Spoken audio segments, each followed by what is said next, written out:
Hey guys, Alysia here, and I'm playing Hexadash. It's a free-to-play arcade racer coming from a studio so young it doesn't even have a name yet.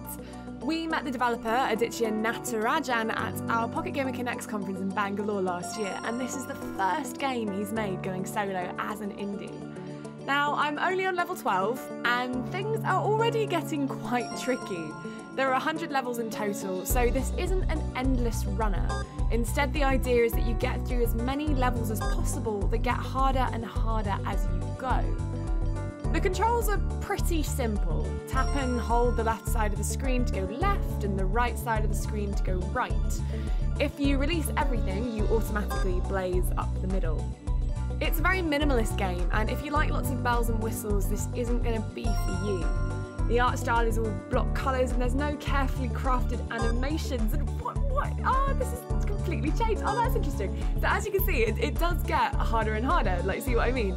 I'm now on level 15 and it's masking all the colours until the last minute. So it's seriously testing my reflexes. Considering my reflexes are akin to those of a drunken tortoise, I'm obviously dying a fair bit. Speaking of which, if you die, you go straight back to the beginning of the level rather than going back to square one.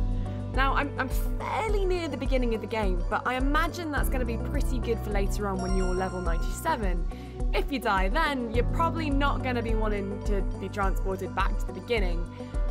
But, I don't know, then again, it kind of anaesthetizes the danger of dying when you've got this kind of, you just go straight back to the beginning of the level. And that's kind of the heart of a lot of arcade races on the App Store, that feeling of, oh, I don't want to lose my progress, and you attach a lot of value to your life. Now, yeah, that's pretty much the game. In fairness, it's more fun to play than I imagine it is to watch. I can't go back to show you the first few levels, since once you're past a level, that's it. It's onwards and upwards. But the first few runs in this game are almost hypnotic in their peacefulness. By this point, level 20, things are getting far more intense. Part of the reason, though, I wanted to do a hands-on with this game is because it's a really interesting insight into the differences between games in the West and games in markets like India. Over here, we're starting to embrace premium more and games with more features, bells, whistles, whatnot, while India is prizing a lot of games kind of like this, a lot more kind of simple, straightforward, just kind of, I guess, cleaner games. We were told in Bangalore last year that India is a country where network infrastructures and handset technologies are still being developed, and the games need to be free to play, since very few Indian players have the ability to pay on their phones. What's really cool about India, though, is that the majority of gamers there are smartphone gamers first. While we grew up here with console and PC games, then went into mobile, many Indian players discovered gaming through their phones.